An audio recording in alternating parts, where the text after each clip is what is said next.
When Matt asked me to help with some renovations at his dad's place, I said yes without thinking much of it.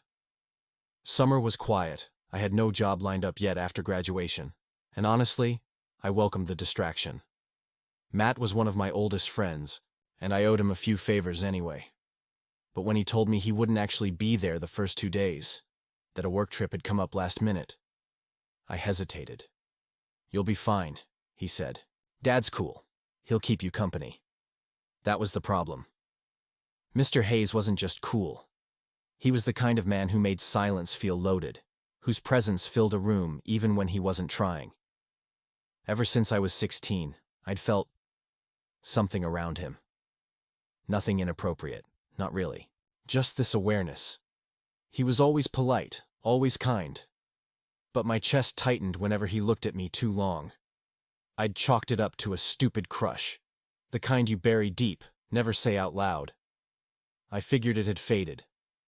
Until I was standing in front of his door again, nearly 6 years later, sweating through my t-shirt and questioning why my heart was pounding. The door swung open, and there he was. Mr. Hayes. Worn jeans, white t-shirt speckled with sawdust, sleeves hugging his arms, just enough. His hair had more gray than I remembered, and his face showed signs of sun and time, but it suited him. He smiled, easy, casual, as if I hadn't just spent the last 30 seconds cataloging him like a novel I was afraid to open. "You made it," he said. "Wasn't sure the driveway would survive another storm." I laughed, a little too loud. "Yeah, it's a bit bumpy." He stepped aside, and I followed him in. The house smelled like old pine and fresh paint. Tools were scattered on the kitchen. Counter and a tarp covered half the living room floor. "Matt said you'd be solo for a couple days," I said, trying not to sound too curious. "Yeah," he nodded. "He got called in last minute. Happens more often now. But I figured we'd knock out the cabinet replacements and maybe sand the floors upstairs if you're up for it." "I'm game," I replied. "It's been a while since I got my hands." "Dirty," he chuckled. "Well, that's good, because you're going to be sore tomorrow." We got started almost immediately. He handed me a crowbar, showed me how to remove the old baseboards without damaging the wall. His instructions were calm, precise, patient. Every now and then, his hand would brush mine, and I'd feel the buzz of contact linger longer than it should. During one break, we sat on the back steps with water bottles, sweat on our foreheads. "You still planning to go into architecture?" he asked. I blinked. "You remembered that?" "Of course. You were always sketching floor plans when you came over." I smiled. "Yeah, I mean, if anyone hires me." He looked at me for a beat too long. "They'd be lucky to have you." The words sank into me in a way they shouldn't have. Compliments from friends were nice, but from him, they felt different. Later that evening, after we'd wrapped up and I was cleaning my hands in the sink, he came up beside me, holding a towel. He handed it over, our fingers touching. "Thanks for coming," he said softly. Something about the way he said it, like it meant more than just the labor, made my breath catch. I nodded. "Of course." We stood there for a second too long, silence stretching, not awkward, but expectant. Then he cleared his throat and stepped away. And I was left there, staring at the faucet, wondering if I was imagining all of it, or if something had just begun. The next morning started early. Mr. Hayes, David, he told me to call him, but I couldn't bring myself to, was already up when I came downstairs. He was sipping coffee on the back steps, the sun barely cresting, the trees behind him. "You're up," he said, smiling without looking. "Didn't take you for a morning person." "I'm not," I admitted, yawning. "But I heard movement and figured it was safer to join in before you got too far without me." He laughed softly. "Smart move."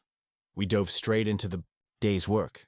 First was sanding the hallway baseboards, then repainting a few faded window frames. After that, we moved furniture in the guest room to prep the floor for refinishing. It was comfortable. Surprisingly so. He explained things clearly, handed me tools like we'd done this 100 times. We worked in sync, side by side, brushing, shoulders occasionally, exchanging dry jokes and comments about Matt's questionable paint color choices. "You know he wanted to paint this room midnight plum last summer?" he said, holding up a faint purple swatch. I raised an eyebrow. That would have gone great with your forest green curtains. Exactly. That kid's got a good heart and zero taste. We laughed together, and something about the sound, ours, blending, lingered with me. As the hours passed, the conversations drifted. At first, it was about the project. Measurements, wood types, drying times. Then, without warning, it turned deeper. Matt used to build blanket forts in this room, he said, while prying off old cabinet handles. After his mom left, it became his hideaway. I hesitated. He doesn't talk about her much. David's face softened. He was young. I tried to be enough for him, but some absences leave loud echoes. I nodded, unsure what to say.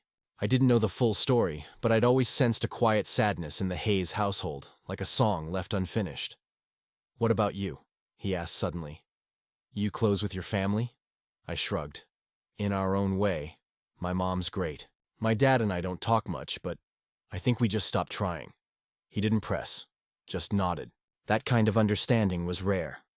Around noon, he made sandwiches and brought them out to the backyard. We sat on mismatched patio chairs beneath the old oak tree. Bees hummed lazily around a patch of lavender, and the air smelled faintly of paint and cut grass. He handed me a plate and sat across from me, stretching his legs. The sun lit his face, catching the silver in his stubble, the quiet strength in the lines near his eyes. He spoke about regrets, about wanting to travel more. I told him about a studio I dreamed of building one day, a space filled with light, and drafts and music. You still draw? He asked. I nodded. Not as much as I should. You should, he said. You've got a good eye. I saw that sketchbook you left out last time you stayed here. The one with the spiral staircase. My heart skipped. I hadn't known he noticed.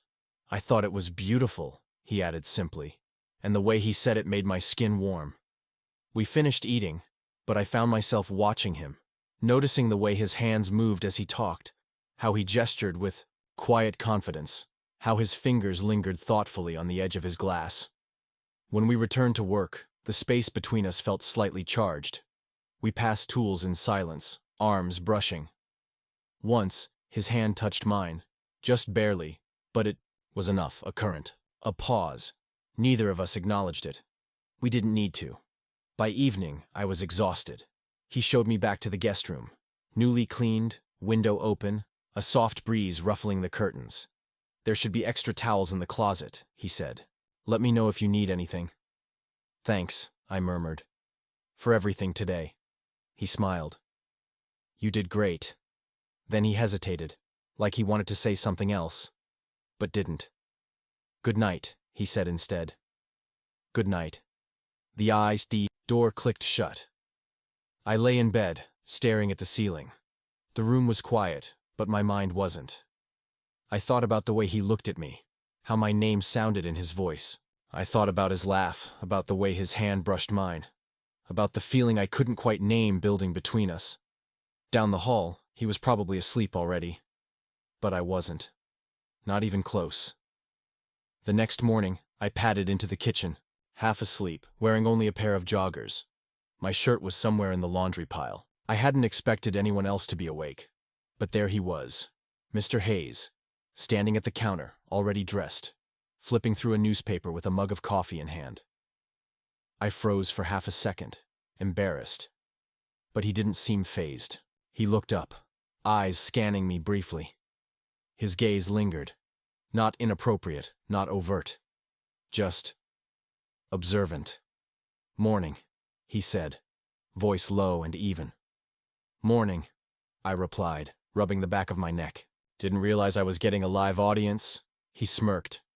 Could have fooled me. I laughed awkwardly, grabbing a glass from the cupboard.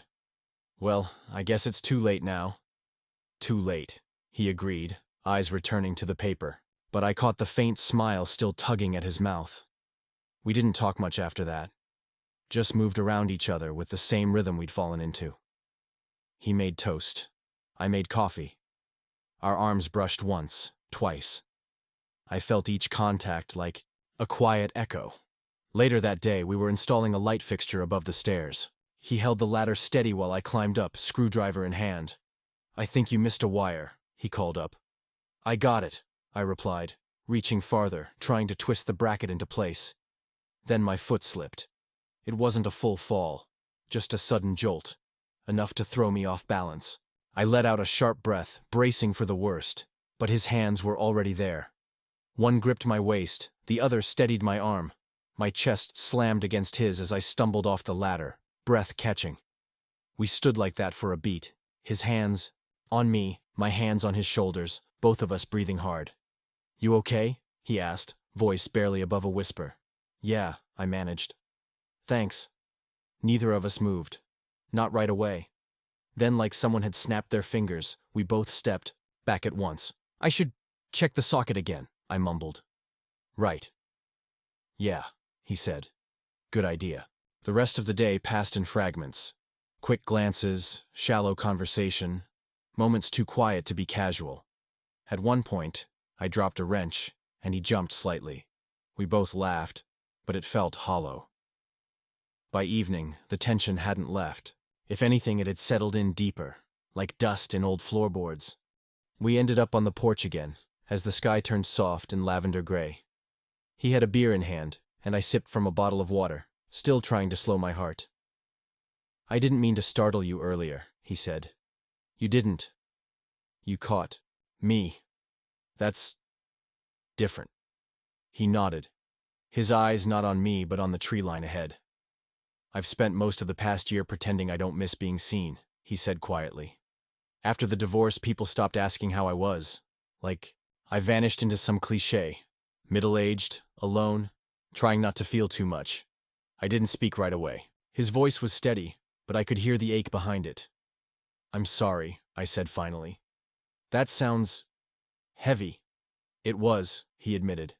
"Still is, some days." The cicadas hummed in the background, a low song beneath our silence. "Do you ever wonder," he asked, still staring ahead, "if you're only visible when someone needs you, and once they don't, you go back to being a ghost in your own life?" I didn't know how to answer that, but I shifted my chair an inch closer. "I see you," I said softly. He turned to look at me, really look at me. His eyes were tired. Yes, but warm, honest. We didn't touch, didn't move. But something passed between us in that moment, quiet and real. A kind of truth neither of us had spoken aloud. I wanted to say more. I wanted to ask what he was feeling. But the silence between us said everything, and I wasn't ready to break it. By late afternoon, the clouds started to gather, thick and dark, like smoke rolling over the sky.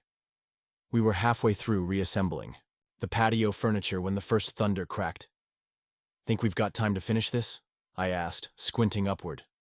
Mr. Hayes shook his head, already tossing a tarp over the half-sanded chairs. "Nope, that storm's going to break any minute." We scrambled to gather supplies, tossing tools into the toolbox, stacking unused wood in the shed. The wind picked up, tugging at our shirts, sending paint rags flying. Then the sky opened.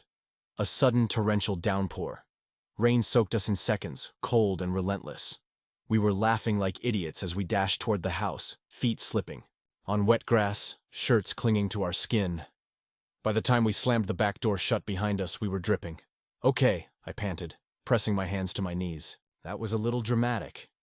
Mr. Hayes grinned, hair plastered to his forehead. "Welcome to summer storms around here. They don't mess around." I peeled off my wet shirt, shivering slightly. Water ran in small streams down my chest and arms. He did the same, tugging his soaked tee over his head.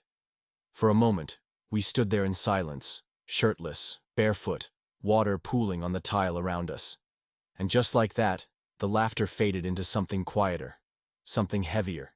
His chest rose and fell in a slow rhythm. I noticed the way the light from the kitchen window curved around his shoulders, the faint scar near his collarbone, the softness in his eyes as they met mine. He turned and reached for a drawer, pulling out a towel. Without a word, he handed it to me.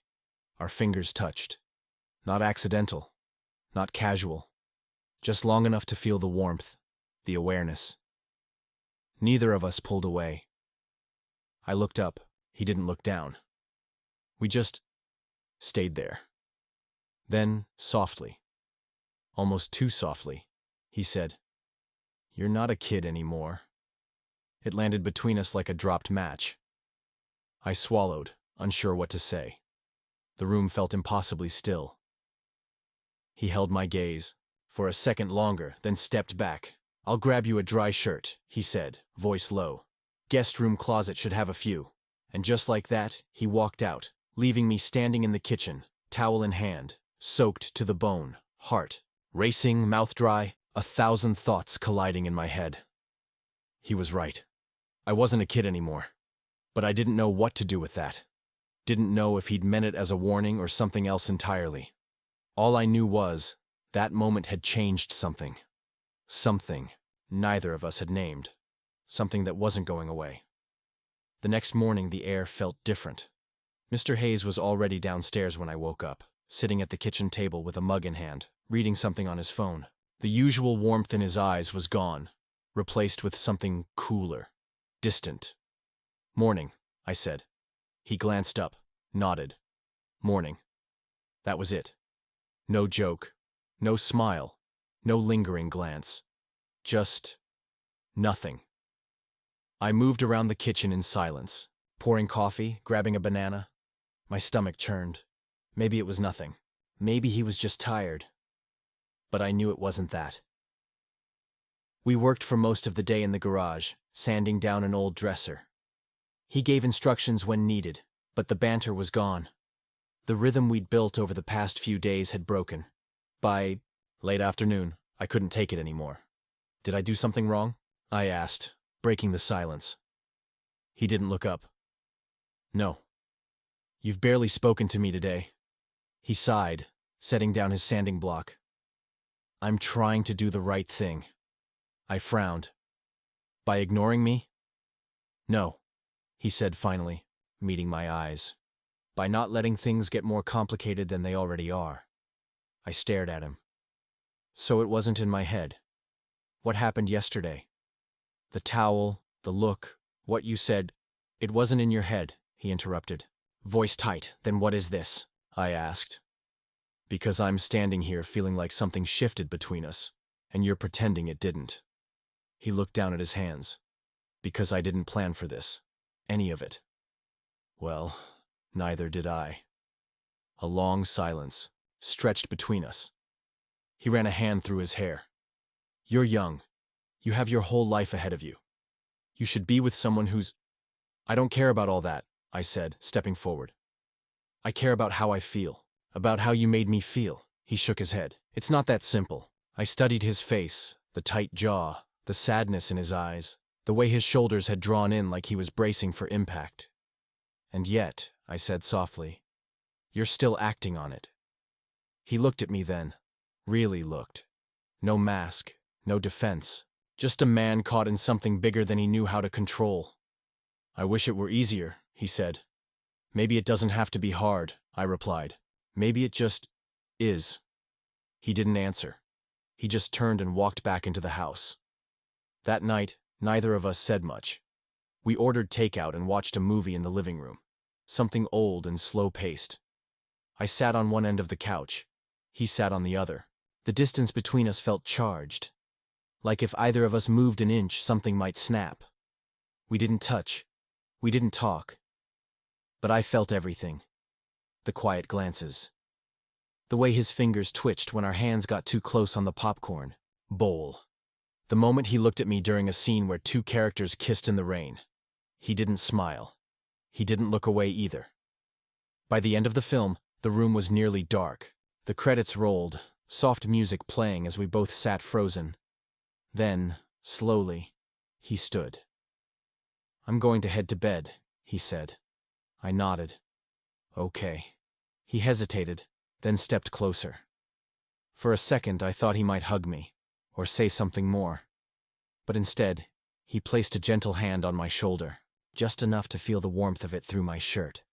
His thumb moved, barely. Just a subtle, comforting brush. "Good night," he said, voice quiet. I looked up at him. My chest ached. "Good night," I whispered. And then he walked away, leaving me in the soft flicker of the TV screen, staring at the place his hand had just been. The final task on the list was a set of old, stubborn shelves in the upstairs hallway. Solid oak, built decades ago, and nailed into the studs like they were never meant to be moved. We worked together in silence at first, sweating through our shirts as we loosened bolts, pried wood, and carried the panels downstairs one by one. The sun had risen high and hot, pouring through the open windows, but it wasn't just the heat that made my shirt stick to my back. It was the nearness. Every time he brushed past me, every time we both grabbed the same corner of the wood, my hands trembled a little. I kept my eyes down. He did too, but the air was thick with everything unsaid. When we finally set the last piece of shelving in the garage, Mr. Hayes stepped back, wiping sweat from his brow with the hem of his shirt. "That's it," he said, slightly breathless. "We're officially done." I leaned against the workbench, nodding. "Took us what? 3 days?" 3 days, a dozen near splinters, and one storm. I smirked. "Can't forget the storm." He looked at me then, and we both smiled. But only for a second. "I've got a bottle of wine I've been saving," he said. "Want a glass? As a thank you for all your help." I hesitated. "Sure." We took it out to the back porch, just the two of us, seated in the same chairs we'd shared after lunch the other day. The evening air had cooled. Crickets sang in the distance. A breeze moved lazily through the trees, carrying the scent of cut grass and pine. He poured the wine and handed me a glass. Our fingers touched. This time neither of us flinched. "To completed projects," he said. "To things worth building," I replied. We clinked glasses, and the moment stretched. We didn't talk much. We didn't need to. The silence between us had grown familiar. Not awkward, but weighted, intentional. I sipped slowly, letting the warmth of the wine settle into my chest. My eyes drifted to him, and I found him already looking at me. He didn't look away. "Can I ask you something?" he said softly. "Of course." "What do you think this is?" I blinked. "This?" He nodded, his voice low. "Us. The past. Few days. The looks. The quiet." I took a breath. "I think it's something that's been waiting to happen for longer than either of us want to admit." He nodded slowly. "You're not wrong." I leaned back in my chair, staring up at the stars. "Do you regret it?" "I don't know," he said. "I regret how confusing it must feel for you. But me? I haven't felt this kind of clarity in a long time." I looked over. His face was half-shadowed, lit by the porch light. There was a softness in his eyes I hadn't seen before. He set his glass down, and then, without warning, but not without thought, he leaned in. It wasn't sudden. It wasn't desperate. It was slow, cautious, like he was giving me every chance to pull away. But I didn't. Our lips met gently, almost questioningly at first. Then again, with more certainty. It wasn't a firework. It wasn't some cinematic explosion. It was quiet, warm, real. When he pulled back, I saw the war in his eyes, the flicker of fear, the ache of wanting. "This wasn't supposed to happen," he whispered, voice thick. I reached up, fingers brushing his hand where it rested. "On his knee." "Maybe not," I said, "but maybe it was the plan we didn't know we needed." He didn't answer right away, just closed his eyes for a moment and let out a slow breath. Then he smiled, small but real. And for the first time, I wasn't afraid of what came next. Matt pulled into the driveway just after sunrise, his car rumbling across the gravel like a warning bell. I watched from the window as he stepped out, stretching his arms and yawning, completely unaware of how much had changed while he was gone. Walked into the house grinning. "You two didn't burn the place down, did you?" "Barely," I said with a laugh. Mr. Hayes, David, stood beside me, calm and collected. There was no flicker of what had happened on his face, no sign of the night before, just his usual quiet grace. Matt clapped me on the back. "Thanks, man. Seriously, you saved me a ton of work." "No problem," I replied, and I meant it. even if this trip had become something far different than what I expected. We spent the morning tidying up, packing tools, folding tarps, hauling the last scraps of wood to the curb. David and I moved side by side, like we had from the start, only now every gesture felt louder. A glance, a brush of fingers when we both reached for the same hammer. A silence that held more meaning than anything spoken, but there were no more words, no goodbyes, just moments. When the car was packed and I was ready to go, Matt disappeared into the house to take a call. That left just me and David on the porch again. He handed me a small, wrapped object. "What's this?" I asked. "Something I thought you might like." I peeled back the brown paper to reveal a hardcover book, a collection of architectural sketches from around the world. Inside the front cover was a folded note. I opened it. His handwriting was neat, deliberate. "Some renovations go deeper than drywall." I didn't say anything, I couldn't. He looked at me with something soft in his eyes. "Take care of yourself." "You too," I said. "And thank you for everything." He nodded once. I got in the car, shut the door, and started the engine. As I pulled out of the driveway, I glanced in the rearview mirror. He was still standing there, one hand in his pocket, the other resting on the porch rail, watching. I didn't know what came next. There were no promises, no plans. Just a quiet understanding that something had happened here. Something that couldn't be undone. Not lust, not confusion, but something honest. Something real. I didn't know if we'd speak again. I didn't know if anything would come of it. But I knew this. I came to fix a broken door, and somehow he found the key to something I hadn't even opened yet.